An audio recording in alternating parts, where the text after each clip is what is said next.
On remonte. C'est moi qui préside, excusez-moi. Excusez-moi, Madame la Présidente. En tout cas, on a retenu votre proposition. Évidemment qu'on vienne prendre votre place pour avoir un micro ouvert. Et de ce fait, évidemment, et dans le silence retrouvé, je redonne la parole à Nathalie Macquart, présidente du groupe Génération, et qui va recommencer à zéro, si j'ose dire. Et du coup, évidemment, le compteur est à zéro lui aussi.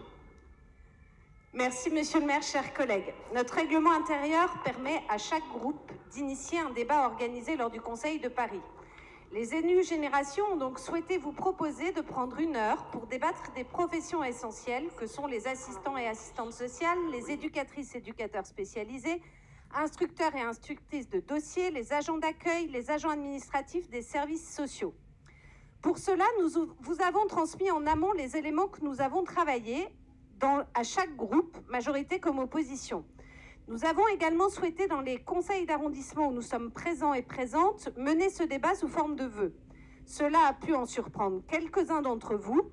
Nous sommes convaincus que dans ce mandat de la proximité, l'avis de l'ensemble des élus d'arrondissement est précieux pour mener les politiques publiques et qu'une question comme celle que nous proposons aujourd'hui mérite bien quelques minutes d'échange dans un conseil d'arrondissement en amont du Conseil de Paris. C'est pourquoi d'ailleurs je voudrais remercier Julie Cabot, Pierre-Yvain Arnaud, Antoine Alibert, adjoints et adjointes d'arrondissement en charge des affaires sociales pour leur contribution à ce débat. Posons d'abord quelques constats produits des échanges avec des professionnels du statut social à Paris. Excusez-moi, en fait, je vous entends vachement. Dans le contexte de la crise sanitaire et sociale liée à la pandémie de Covid-19 que nous traversons depuis plus d'1 an et demi, les difficultés déjà importantes rencontrées par les travailleuses et travailleurs sociaux ont été exacerbées. En effet, le rôle des professionnels du social a été particulièrement crucial durant la crise, comme celui de l'ensemble des professions médico-sociales, sans pour autant qu'ils et elles aient été reconnus comme professions essentielles. Pourtant, dans un moment où l'État choisit de dématérialiser l'accès à la majorité des aides, rendant plus compliqué le parcours de celles et ceux qui ne sont pas familiers du langage administratif, de l'utilisation d'un site Internet, dans un moment où les aides sociales doivent encore être demandées de façon systématique, et on sait à quel point cela compte dans l'explication des non-recours aux droits, dans ce moment où la précarité est au cœur des débats, quand les prix des matières premières augmentent fortement ces dernières semaines, leur intervention permet d'assurer l'accompagnement quotidien des Parisiennes et Parisiens et participe ainsi de manière déterminante à la réalité du lien social, à la réalité des solidarités. Leur contribution au service public, garant de l'égalité et de la solidarité, est en ce sens essentielle. Alors, avant toute chose, de la part des élus de la ville de Paris, un immense merci auprès des 2000 travailleurs et travailleuses sociaux, agents de la ville de Paris, pour votre travail mal connu, pour ne pas dire méconnu, pour être le visage des solidarités, pour être au quotidien en contact avec la diversité des moments difficiles auxquels sont confrontés les Parisiens et Parisiennes. Marquer la considération que nous portons à ces travailleuses et travailleurs sociaux, mettre en lumière celles et ceux qui sont trop souvent les invisibles de l'action sociale, valoriser vos métiers, contribuer à l'amélioration continue de vos conditions de travail, c'est aussi permettre aux Parisiennes et aux Parisiens de mieux vous identifier, de savoir comment et dans quel cas ils et elles peuvent recourir au service de la solidarité. Nombre de Parisiens et de Parisiennes ont basculé dans la pauvreté ces dernières semaines. En décembre 2020, ils étaient près de 70 000 à percevoir le revenu de solidarité active, soit plus de 15% en 1 an. La ville, certes, verse le RSA, mais surtout la ville accompagne tous les bénéficiaires et c'est une part importante des métiers des métiers du social. La crise sociale, à l'image de la crise sanitaire, pourrait être plus durable compte tenu des choix politiques nationaux. Les outils de redistribution des richesses ne sont pas activés en direction des plus fragiles. Toutes les études le montrent. Ces 5 dernières années, celles et ceux qui se sont le plus enrichis dans notre pays appartiennent aux 1% des plus fortunés. C'est à mettre en regard avec une deuxième information. Les seuls qui se sont appauvris dans les 5 dernières années sont les 5% les plus pauvres. Le désengagement progressif et continu de l'État des politiques sociales et de l'accueil de services et de l'accueil physique dans ces services, évoqués plus haut, se reporte de plus en plus sur les services sociaux de la ville de Paris. De nombreuses personnes sollicitent désormais les services publics municipaux, nos espaces parisiens d'insertion, les espaces sociaux de proximité, les permanences sociales d'accueil, les espaces solidarité insertion, les Paris adresses, pour des dispositifs de solidarité relevant des missions nationales de l'État, comme par exemple l'ouverture des droits à la retraite. Vous pouvez imaginer la frustration des travailleuses et travailleurs sociaux confrontés à des demandes qui ne relèvent pas de leur mission et pour lesquelles leur capacité d'échange avec la Caisse nationale d'assurance vieillesse n'est pas nécessairement aisée. Vous serez peut-être autant surpris que nous d'apprendre que pour joindre les services de l'État, les agents de la ville sont souvent contraints de passer par le même standard téléphonique que celle des usagers et pas plus qu'eux ne parviennent à joindre la CNAV. Nous vous invitons à faire le test, ça nous a occupé, nous, une journée entière sans succès au groupe pour préparer cette délibération. S'ajoute une autre difficulté antérieure à la crise.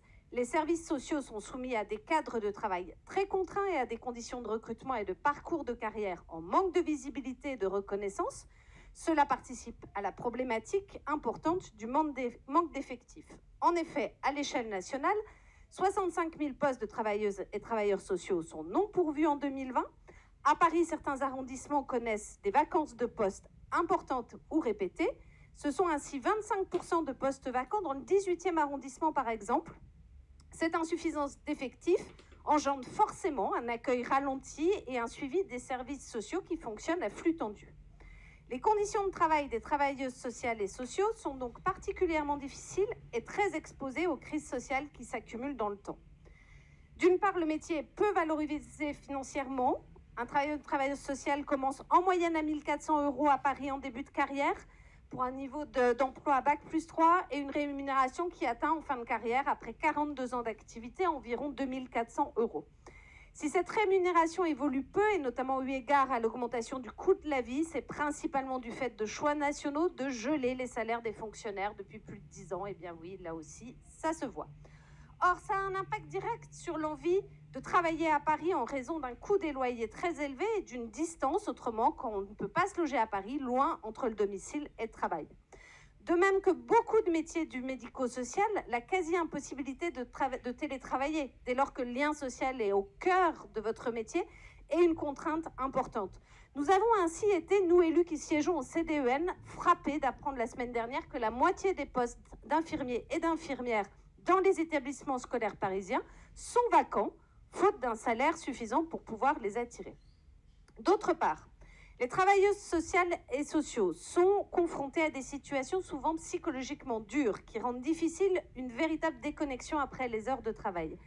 Ils et elles peuvent de plus se trouver contraints de ne traiter que les situations urgentes faute de moyens, de ne pouvoir prendre en charge tous les dossiers. La difficulté du métier est aujourd'hui accentuée par l'effet miroir de ces nouveaux publics alimentant un sentiment d'insécurité sociale. L'effet miroir, c'est ce que beaucoup nous ont raconté, c'est voir depuis la crise Covid des personnes qui vous ressemblent venir demander de l'accompagnement. Ils et elles nous disent encore pouvoir ressentir une perte de sens dans leur métier au quotidien en étant confrontés à des indicateurs quantitatifs de suivi de politique publique amenant parfois une boulimie de l'évaluation. En tout cas, c'est comme ça qu'ils le disent pour le temps passé à remplir des dossiers. Symboliquement, enfin, durant les confinements et encore maintenant, ces métiers ne sont pas considérés comme essentiels et donc peu valorisés par le gouvernement notamment.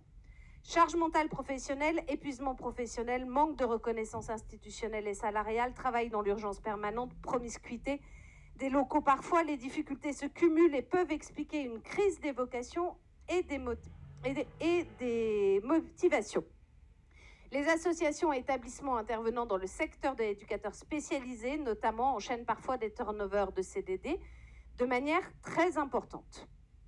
Après ce premier constat que certains et certaines d'entre vous pourraient souhaiter dans le débat amender ou compléter, j'évoquerai quelques leviers que nous avons identifiés pour contribuer à revaloriser des professions sociales. Le KSVP est conscient de ces difficultés et engage avec d'autres partenaires institutionnels et associatifs des mesures pour y répondre. Lors de son dernier conseil d'administration, il annonce mettre en place une meilleure publicité pour le recrutement des contractuels et opérer aussi une simplification des concours. Ces derniers seraient plus fréquents, mieux placés dans le temps par rapport notamment à la fin des écoles. Saluons aussi les avancées permises par les délibérations que nous allons adopter à ce Conseil et les efforts faits par la ville visant à supprimer des épreuves écrites d'admissibilité pour les concours d'assistantes et d'assistants sociaux pour les remplacer par une sélection sur dossier dès lors que les candidats sont titulaires d'un diplôme d'État garantissant leur niveau pour s'inscrire au concours. Aussi, un travail sur les conditions de reprise d'ancienneté pourrait être envisagé pour les travailleurs et travailleuses sociaux qui arrivent à Paris. La ville pourrait également déployer une meilleure communication auprès des écoles du médico-social, des élèves de terminale aussi pour qu'elles s'y engagent. Je pense notamment au bac professionnel accompagnement des soins et des services à la personne. Dans le même sens, comme elle le fait déjà pour ses fonctionnaires, la ville de Paris peut réserver des logements sociaux et encourager les réservataires aussi à avoir le même regard sur cette catégorie personnelle. Et je crois qu'il faut que je m'arrête là. Non, ou j'ai le droit à 10 secondes de plus. Alors moi, j'étais prêt à aller jusqu'à 30 secondes, parce que vous êtes présidente d'un groupe qui est à l'initiative, donc, mais si vous pouvez vous auto-censurer vous-même. Du coup, je ne m'auto-censure pas. Je finis parce que j'ai oublié de dire quand même deux choses. Enfin, je voudrais dire deux choses importantes. D'abord, nous regardons avec attention le travail entamé par Léa Filoche, son cabinet, les services de la ville pour l'unification et la territorialisation de l'action sociale. Et puis, nous invitons aussi à revaloriser à la ville les carrières et les salaires. Nous sommes parfaitement conscients du coût et du choix, mais ce sera un beau geste de reconnaissance fort pour ces métiers du lien. Merci, Madame la Présidente. Alors, comme la conférence d'organisation l'a mise en place, donc chaque groupe a 5 minutes pour s'exprimer. Et c'est Alexis Goff-Sillan qui commence pour le groupe GIP.